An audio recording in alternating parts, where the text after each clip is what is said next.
Gonna do his burnout.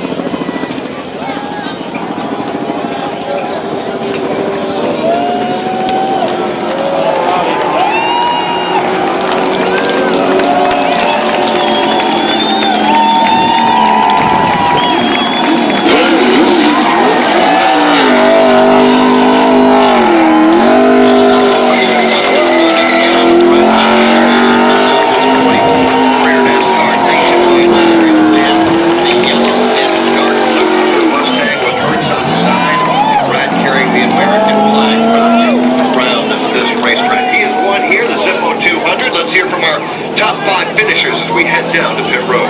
And we're waiting on Brian Vickers to crawl out of his car. Sam Hornis Jr. will get a word with him in just a moment. A very good run for Brian as he gets his Hans device off, crawls out of this Dollar General machine. Brian, very solid run for you. Take us through.